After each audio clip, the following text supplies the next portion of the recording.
Hi, and welcome everyone. How's it going? Hello. So Hello. today we have an amazing topic, the fundamental rules of the game. So this is the what not to do when you're a buyer, Absolutely. which is important. There are a lot of things as a sports player in the game, whichever game of sports you're playing, there are things that you don't want to do. Right. And there are things that you don't want to do in real estate as a buyer. Right. The written and unwritten rules of the game, right? Exactly. Sometimes those are a little bit, disguised, but it's really important that you know when you're going into the game, what you need to be doing and not doing, especially as a buyer. But so let's start with financial decisions. This is a big one that comes up in my world all the time. Right. So I get a buyer, help a buyer get into escrow on their dream property, and they're super excited. Yeah. And then they. So some of the more immediate things that tend to happen is, they think, oh, well, I need to combine all my checking accounts so that all my money is in one account. That's a really common one that happens. And that's great in theory. Like it sounds like a great idea to move all your money around and consolidate everything and make it easy to access.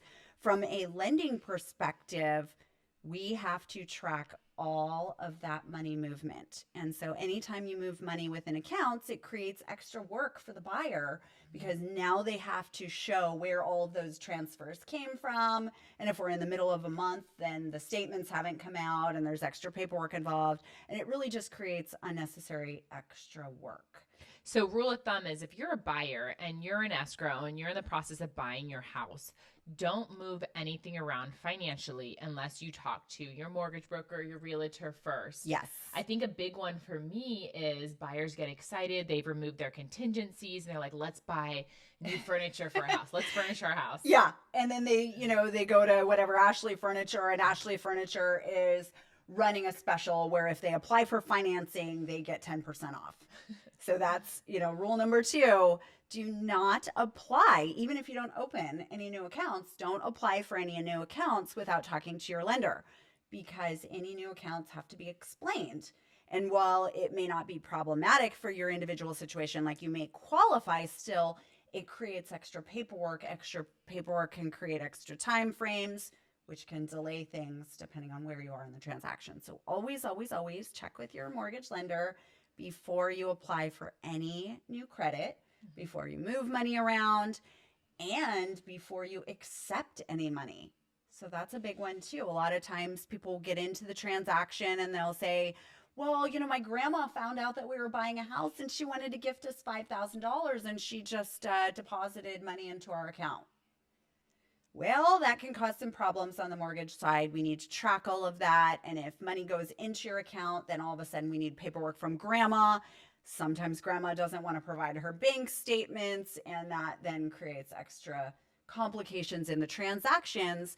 And there's easier ways to do it. Depending on the type of loan, if grandma were to deposit directly to escrow, then we don't need her bank accounts and we don't need to get as invasive with documentation. So again, make sure you're talking to your mortgage broker and your realtor, and along those lines, also making large purchases. Yes. I'm not just opening up credit cards per se, but thinking, okay, well, I'm going to take a chunk of change out of my bank and go make a large purchase. Well, a lot of times, you have to show money in your account for reserves. Maybe if you're getting a loan or you need money to coming into money at the end for your cash to close. Right. So you don't want to be taking large chunks of money out of your account. Right. Yeah. Especially not without talking to your mortgage loan officer, right? Because you want to make sure that they may have a different plan based on the documentation that you previously gave them. And so you want to make sure all of that detail. Do you remember the time? Oh, geez. This is probably going I'm hoping back. my clients are not listening right now. I know. We'll edit It's a slightly. good story though. But do you remember the time? We're probably talking 2015, somewhere along there. We were the week before closing and we found out that our client who we were closing on a house had purchased a $100,000 boat on a credit card. I still remember the call I got from you. Yeah, that, as any loan officer will tell you, that is like their worst nightmare during a transaction. Now we still closed. Yeah. There was a solution, and that's important to know, right? Like, don't beat yourself up if you've already made these mistakes. There's often a solution. It just can create extra work for the buyers. Right. And when they're going through the purchase, we want to make sure that we try to eliminate work from their plate and make the process as simple as possible.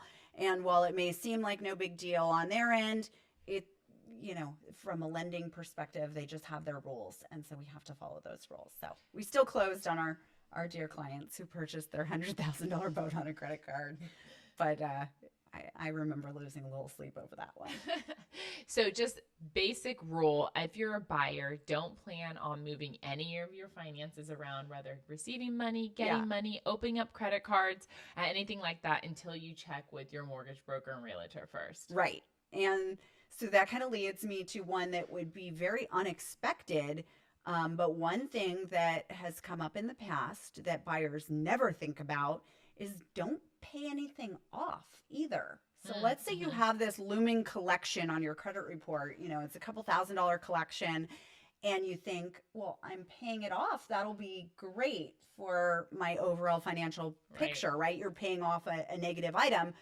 Don't do that during the mortgage process. When you're paying off negative items, it can then report as freshly reported items on a credit report, and that can actually negatively impact your score. Which So, you wouldn't think. You'd think I'm paying something off that is bad. It would be a good thing. Right. But it's not. So it's just really, really important, really from the minute you get pre-approved until you close on your house, that you're working very closely with your loan officer and your real estate agent to make sure that any financial decisions you run by them.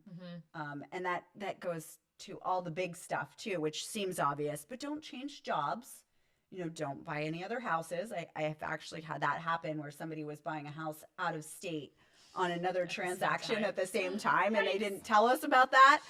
And the way the mortgage process works these days is underwriters have all kinds of tools that they use to find out information.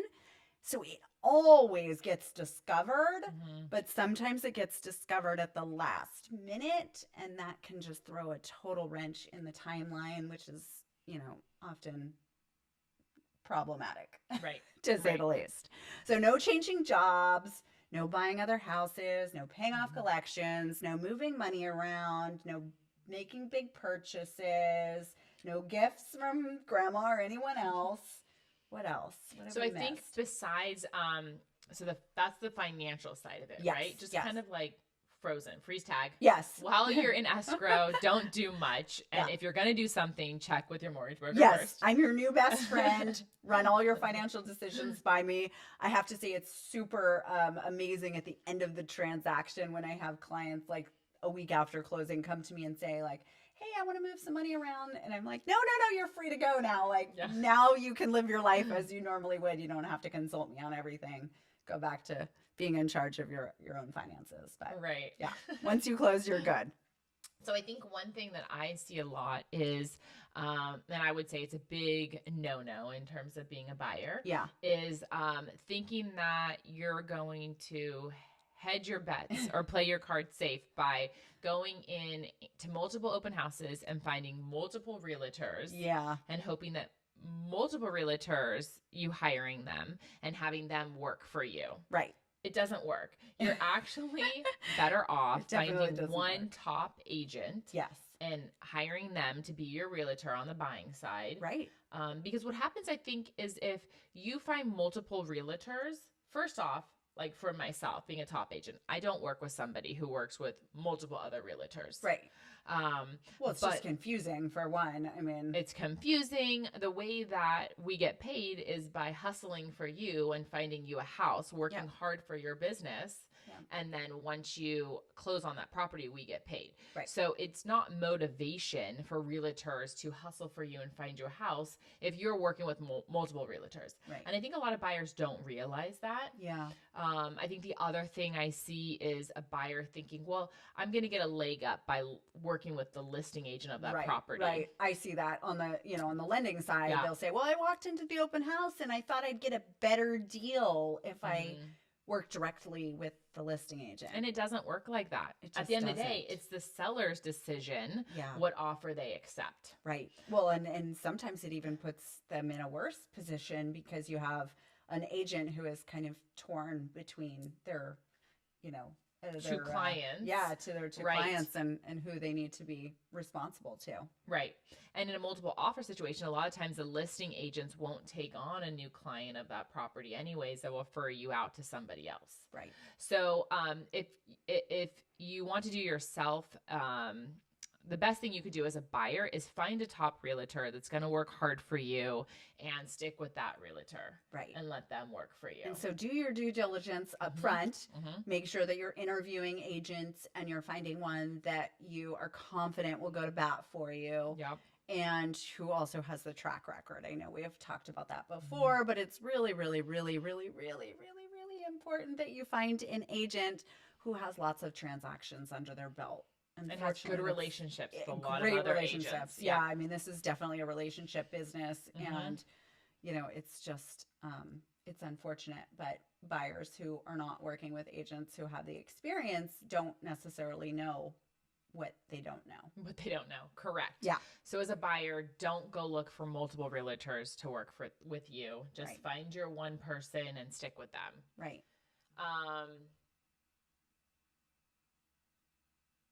I think another thing that is... We're going to take a break. There's a few different things on here I was looking at. I know, let's read the list. Breaking. I can't read Not lining up the movers yet. I'm making sure that... So we'll circle back to okay, kind of the end. Okay. So we're going to start this part right here. 3, 2, 1. So I think another thing that buyers don't want to do is once you get into escrow and you get your close of escrow date, don't line up everything in stone. Like, don't line up your movers in stone. Don't line up the day that you're going to close in stone, because that day can fluctuate a little bit depending on what happens on the buyer's side. Right. With your lender and things like that, or maybe the seller moving out and things like that. So anyways, I've had clients that have lined up their movers everything for 5 p.m. when we're supposed to close at 3 p.m. Yeah. And it doesn't end up closing that day. It needs to get pushed to the next day for multiple reasons. Right. And the movers aren't available the next day and this and that. So play it safe. Right. Do it for a few days after if you can. Right. And that's not to say that transactions always run late and they don't close on time, but that close of escrow date is kind of a fluid date based on other things in the transaction, right? There's a lot of things that come into play. I've had situations where the county recorder's office was delayed and couldn't record on time or whatever. So it's just things come up. Things come up. It's really, really important as a buyer that you're working very closely with your real estate agent and your lender to coordinate those move dates. And also, for whatever reason, it's like Murphy's Law. Anytime somebody gets into escrow, suddenly there's a vacation planned. Right. And that's not a problem, right? We want you to continue going on vacation. We want you to live your life and enjoy it, but we need to know about it. Right. There are a lot of circumstances where we need to plan around that. And there are situations where we either need documentation or we need you to sign with a notary. And depending on where you are in the world, that may or may not be possible. Right. So if you're going out of the country, you're going to have to be contacting the consulate of that country just to sign. If you're closing, if you're going out of state, we got to set up a notary to go to you out of state. So, so it's okay to go on vacation, go out of the country during your escrow, but you need to stay in close contact with escrow, mortgage broker, and realtor to make sure that everyone's on the same page. Communicate. Absolutely. And a lot of countries, if you're going to be out of the country, you have to sign at the embassy. Right. And that those consulate appointments can sometimes be weeks out depending on the country. And so we need to coordinate really carefully. We also need to allow a lot more time for the documents to be shipped back. Right. I've had, docs coming from Germany that take a week plus to get back from the embassy. And so we need to coordinate for all of that. So, it's okay to go on vacation, but you definitely want to communicate all of your plans up front and early on so that we can make sure that we have everything we need. So vacations, money transferring, not working with multiple real estate agents. What else is there on the list? So I would say another rules? big one is don't be afraid to move quickly. Yeah. So what I see a lot is buyers will be online and they know they want to purchase a house. Right. And so they've done their due diligence. They're looking at multiple houses, and this could be for months. Almost everybody starts online these days, right? In any kind of shopping experience, you're starting way ahead of time before you reach out to anybody, and you've already looked at probably dozens, if not, hundreds of before properties. they've even reached out to a realtor. Right. So I have somebody come to me who's been looking for months, and this one property caught their eye because it marks all their check boxes. Right. And they come to me and they say, we really want to see this house. I go show them the house and they love it. Right. Like I said, it marks all their check boxes. They love it. Right. But there's that voice at the back of their head that says, I have to look at 5 more houses before I can decide. I can't put an offer in on this house. This is the first house I've seen. Yeah. I can't tell you how many people have loved the first house they see, and then they don't put the offer in on that property, and just because they think they need to see multiple properties, and in their head they keep on going back to it, and it's I wish I had put an offer on that original property. Don't be afraid to put that offer on that first property. Don't be afraid to feel like you're moving a little faster than what your body's telling you are doing. Right. Because I guarantee you, as a buyer, you can look at homes for months on end with me. And once you find the house that you're going to put an offer in on, you're going to feel like it's quick. Yeah. Well, No it has how to long be you've quick, taken. right? I mean, especially we're in a market that is very competitive and likely to stay competitive for years to come. There's just an inventory shortage. And so you do have to sometimes move fast, and you don't necessarily, I think a misconception from buyers is, well, once I put the offer in, I have to be 100% sure when I put that offer in that this is the house that is perfect and that I'm not going to find things wrong with it and all of those things. So, we've talked in previous episodes about contingencies and things like that, but those are there to protect buyers so that they don't have to feel like they're 100% ready when they make an offer. Right. And I'll tell buyers as we're seeing a house, listen, if you are 70, 80% sure that this is a house for you, let's put an offer in, let's tie up the house, and let's go back and see it again. And let's see if this is the house for you. You don't have to make the decision right now. As long as you have contingencies, you can go back, take some time, not feel so pressure, but now the house is tied up and you don't have to worry about it going to another buyer. Right. I mean, I can't get the name house. the number Just of times that buyers have come back and said, well, I missed it. I missed the chance. Right. Because they wanted to think about it for 2 more days or whatever that is.